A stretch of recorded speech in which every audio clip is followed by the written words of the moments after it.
Ano po ba ang mas mabigat na kasalanan? Ang magmiyaw o ang magnakaw? Ano ba ang mas mabigat na kasalanan?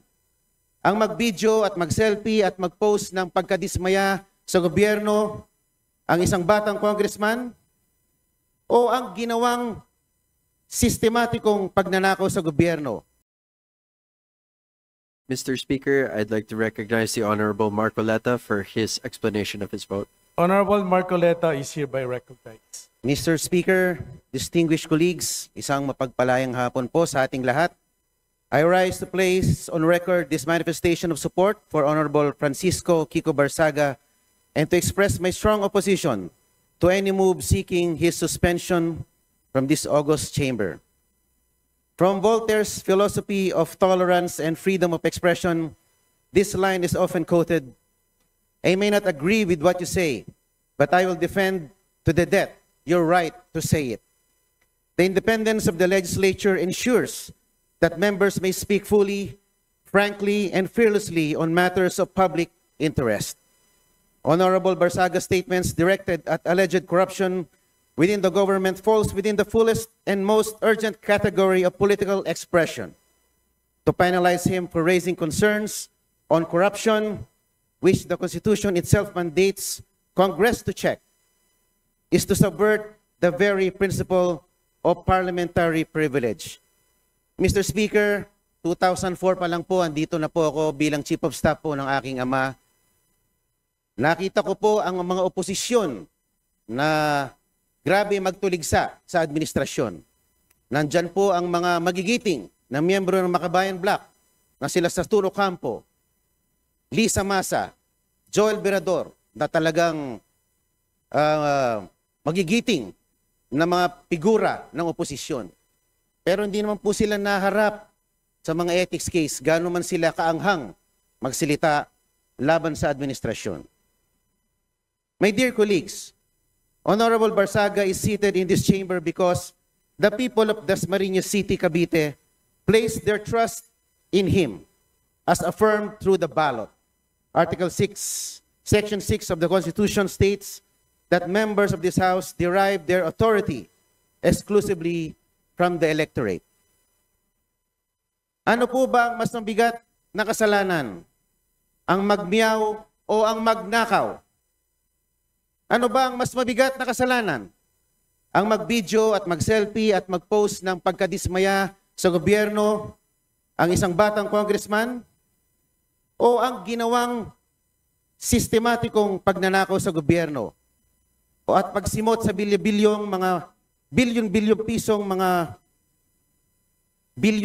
piso sa kaban ng bayan sa pamamagitan ng mga ghost projects? Ang mga posts ni Kong Miao ay mistulang alingaw-ngaw lamang ng saloobin ng nakararaming mga Pilipino. To impose the penalty of suspension is to overturn the sovereign choice of the people. That remedy is reserved only for conduct so reprehensible and destructive of the institution that it overwhelms democratic legitimacy. No such circumstance exists here.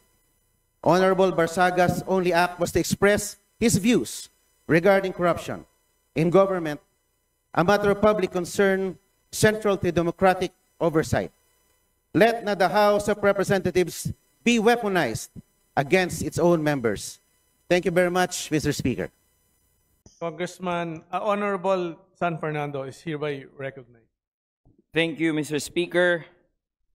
If we don't believe in freedom of expression for people we despise, we don't believe in it at all.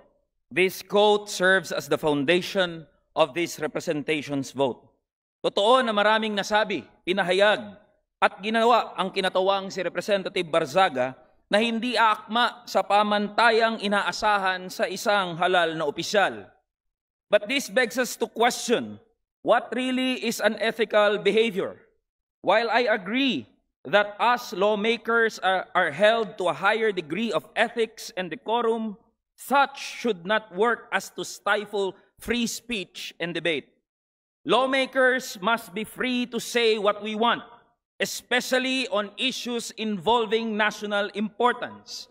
Representative Barzaga's actions and words may not fit the usual mold of a traditional lawmaker.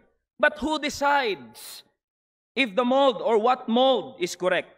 I understand these are difficult questions to answer, and I am unsure if there is any. But one thing I am sure of is that plundering the coffers of government through ghost infrastructure projects is what's unethical. The committee resolution sets a dangerous precedent.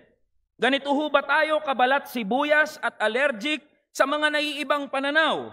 Should our subjective judgments of Representative Barzaga's ethics supplant the will of the electorate? Hayaan natin ang mamamayan ng Dasmariñas ang humatol sa mga ginagawa ni Representative Barzaga. Kung saba ay karapat, dapat na maging kinatawan nila. My dear colleagues, let us not erode whatever little trust that the public has left for this House. At a time where allegations of massive corruption has been plaguing our beloved institution, it is callousness to sanction one of its most vocal critics, however eccentric, uncouth, or unpalatable his mode of delivery may be.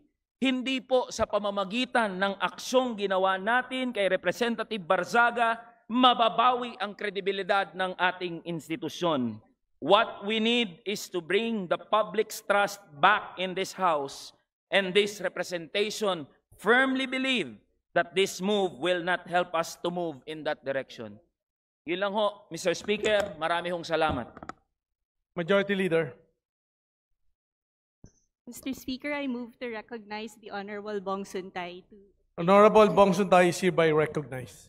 Mr. Speaker, distinguished colleagues, ang boto ko ay nakaugat sa malinaw at tahasang proteksyon na ibinigay ng konstitusyon. Proteksyon na hindi natin maaaring baliwalain dahil lamang hindi natin nagustuhan ang pananalita ng isang kasapi. Ang boto ko ay nakaangkla sa pinakamamahal na kalayaan na pundasyon ng ating saligang batas. Nakaukit sa Article 3, Section 4, under freedom of speech, na nagsasaad na no law shall be passed abridging the freedom of speech, of expression, and of the press. Ito ang pundasyon ng lahat ng demokratikong lipunan. Its shield is broad and its protection is deep. It extends even to speech that is sharp, incendiary, or inflammatory. Constitutional protection is not limited to speech that is polite, convenient, or comfortable. This freedom is not ornamental. It is the lifeblood of a democratic discourse. The very air that allows truth to move, compete, and ultimately prevail in the marketplace of ideas. In every Congress, in every era, disagreements, mabigat man o masakit, ay mangyayari. But our duty is not to silence discomfort. Our duty is to allow debate to permit critique and to safeguard the right of each member to speak without fear that dissent itself becomes punishable. Totoo, the circumstances and expressions involved fall short of decorum expected in this House. Hindi natin kinukonsinti ang pamamaraan o pagkasabi. Hindi natin tinatanggal ang bigat ng responsibilidad sa pagpili ng salita.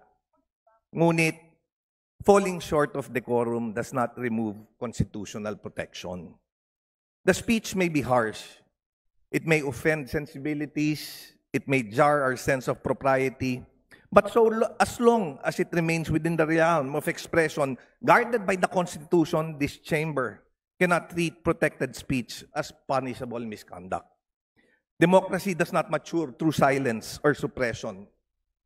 It goes through robust exchange, matinding banggaan ng pananaw o mga malalamang diskurso ng pag-iisip kung saan ang katotohanan ay siyang huling magtatagumpay. I cast a no vote because imposing sanction here creates a chilling effect. Not only on the member involved, but on all who depend on this chamber as a forum for candor, for courage, and confrontation when needed. Hindi ito ang panahon para paliitin ang espasyo ng pagsasalita. Ito ang panahon para palawakin, palakasin, at pangalagaan ito. Freedom of speech is not defended only when it is easy. It must be defended precisely when it is difficult, when the speech is unwelcome, unpopular, or uncomfortable. That is the true test of our commitment to constitutional principles. Thus, with earnest respect for this institution and with fidelity to the Constitution, I vote no, to uphold our most cherished freedom, to preserve the vibrancy of democratic debate, and to affirm the truth. The truth emerges only when ideas are allowed to contend openly and without fear. Maraming salamat po. Majority Leader. Mr. Speaker, I move to recognize the Honorable Robert Nazal for his explanation. Honorable Robert Nazal is hereby recognized. Thank you, Mr. Speaker, my esteemed colleagues. While I acknowledge the profound importance of maintaining and enforcing the ethical standards of this House, my vote of no reflects two deeply held convictions. First, although the respondent's conduct was inappropriate, crass, and unbecoming of a member of Congress, I respectfully submit that the proposed 60-day suspension is grossly disproportionate to the offenses alleged. If he has indeed acted beneath the dignity of his office, then by all means, reprimand him, hold him to account. But discipline must always be commensurate to the transgression, and in this case, I believe this august chamber is responding with excessive severity. A reprimand being the initial and least severe action should have been the proper first recourse, especially where the conduct, while objectionable, does not involve corruption, criminality, abuse of authority, or behavior so grave as to render a member unfit for office. Second, voting no does not mean condoning his acts. It is instead a principled affirmation that fairness and due process are indispensable. The resolution before us does not specify the precise acts for which Representative Barzaga is to be sanctioned. Without such clarity, how can he meaningfully defend himself before the entire House? The most basic tenets of due process require that any member must be informed of the specific statements or posts deemed punishable before the harshest penalty, short of expulsion, is imposed. If this House demands accountability, then we must likewise ensure fairness. Otherwise, we undermine the very integrity we claim to protect. Finally, this vote is also my gentle appeal to this chamber to recenter its energy on the people's mandate. At a time when Filipino families struggle with daily concerns such as rising prices, job insecurity, health burdens, educational gaps, our primary duty is to ensure that their material well-being remains the central business of the People's House. Let us not lose sight of the urgent fundamental issues that affect every household we swore to serve. A reprimand would have been a balanced, measured response, one that upholds institutional integrity without diverting the House's focus from the needs of our people. For these reasons, I register my view that a reprimand, not suspension, would have been the appropriate, proportionate, and constitutionally sound response under the circumstances. Thank you.